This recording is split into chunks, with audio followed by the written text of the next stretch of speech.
Hello and welcome to the Calmcast, a time to feel calm and think clearly. I'm Claire Downham, the Queen of Calm, a transformational life coach. I was a burnt out head teacher who finally made the journey to calm after years of trying, and I want to prevent you from having to do the same. The Calmcast is a series of short explorations, gently guiding you back to your natural state, which is calm and clarity. Just listen like you would listen to music, with an open mind and curiosity. There's nothing else to do. Now let's relax into today's episode. So today's question is, are you perfect? Are any of us actually perfect? Or, as I'm saying that, I'm thinking we're all actually perfect. We couldn't be any more perfect than how we are right now. And almost that's just because we couldn't be anything else other than what we are right now. But when we consider perfection in ourselves or others, that can bring a whole heap of thinking on board, can't it? So let's look at that. When I see somebody's behaviour that I don't like or don't agree with, of course, in the moment that I've decided I don't like it or don't agree with it, there is judgment at play. There is me looking at somebody else's actions in the world and seeing them as somehow wrong. And I might see somebody else's misdemeanors as being worse than mine in some way. There'll be some comparison there.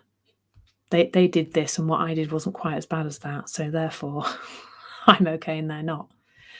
But I wonder how much of the time the reverse is true, where we tend to look out into the world and see other people who seem to be doing better than us. They're more perfect than us, aren't they? They look like they're doing more in their business or more in their lives, etc. And then we look at ourselves and we see ourselves as imperfect. We see the things we're doing wrong, and we tend to, a lot of the time, see ourselves as worse than other people. But when you think about who's doing all of that, or what entity is doing all of that perfection, judgment stuff, it's one set of conditioned thinking judging the outcomes of another set of conditioned thinking, either judging our own outcomes or somebody else's, or a mixture of the two, or kind of intermingled together.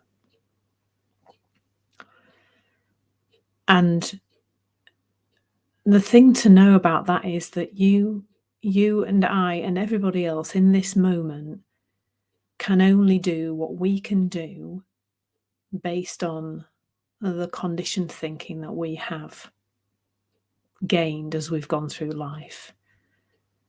It may look like we're deciding to do or not do something, but who's doing the deciding?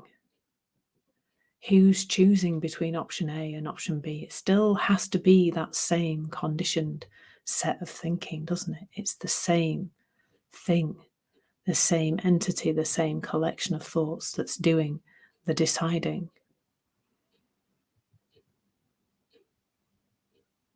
And that is something that can bring quite a lot of relief. And what it doesn't do, which is what you might think it does, is make you think, well, I've got no choice, and so I'll just just do whatever. Now that's it, no choice. I'm not responsible for anything, and I'll just kind of, throw my hat in and just not bother.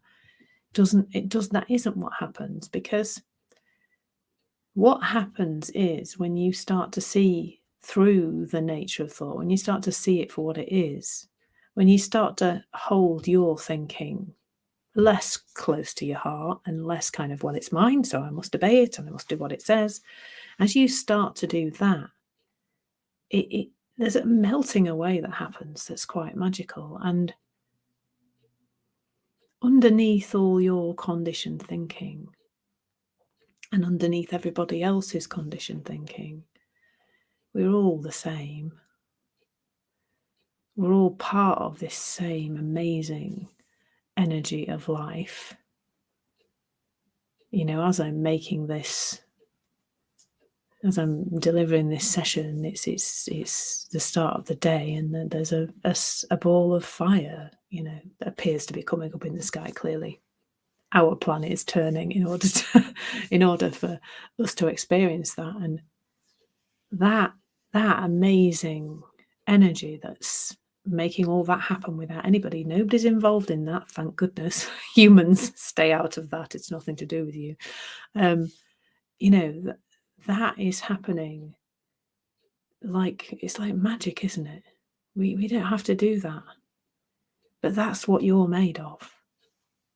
The energy of life, the calm that we see in nature, the resilience that we see in nature, where things grow back in places where been decimated by fire, and within a very short time new green things are growing. The confidence that we see in nature, that little robin who's sat on a little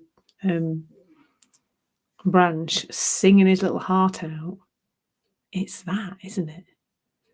He doesn't care whether you like his tune or not, quite frankly. He just loves singing. If only we could all feel like that. But this judgment of ourselves and others as being wrong or broken or damaged in some way, and that we're deciding to do terrible things, or deciding to not be good enough, or deciding not to be consistent in our business or whatever else it is we think we're supposed to be doing. That is thought. And that puts a lot more on our minds, and it stops us connecting to stops us connecting to the connection that we have between us. Every single one of us has a thought in a moment and a feeling, and acts on that combination. So the combination is thought looking real, believing our thinking, and who doesn't do that on a daily basis, and misunderstanding where our feelings are coming from. So let's take something really extreme, like hurting another person. If it looks like another person is creating your feelings, whatever they are, fear, anger, and therefore that person needs to be silent for you to feel better. So the person, not you, but the person who has that feeling, there's a person over there, they're saying something, they're doing something, and the feeling that I have in here is being created by that person over there. And so they must stop doing that for me to be okay. And if they don't stop doing that, I'm going to have to take some action in the world to do something about that. And so the thought in the moment that then looks real is action must be taken, or violent action or unpleasant action must be taken against that person, even if it's just a harsh word like shut up or stop doing that or push or whatever it might be. And the action is coming from the conditioned mind. And unfortunately, that probably is because somebody may have experienced violence in their childhood. We don't need to go into the detail of that. But in the moment, with the feeling that feeling is coming from, the sense that feeling is coming from the other person, and a conditioned mind that thinks violence is the thing to do to put things right, which has been learnt from the conditioned minds of parents and other people that child grew up with, then taking the physical action just looks like the only thing to do. It appears that there is nothing else that is possible in that moment. And when you see it like that,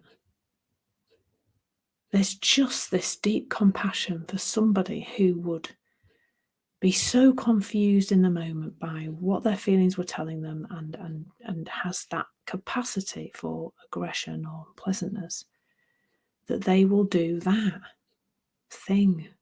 And we will all go in a society go, that's wrong.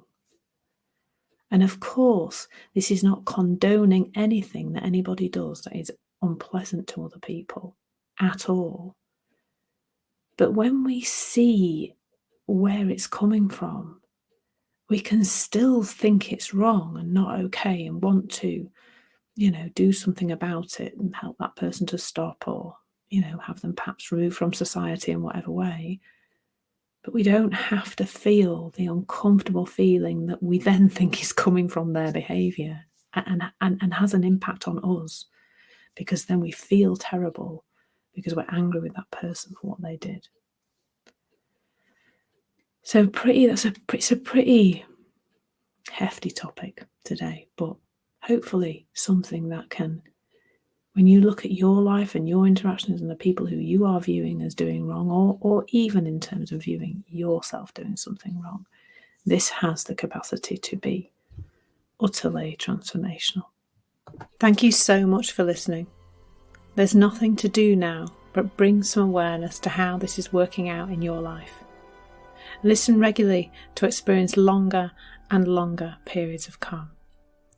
This has been the Calmcast with Claire Downham, Queen of Calm. Take care and keep listening.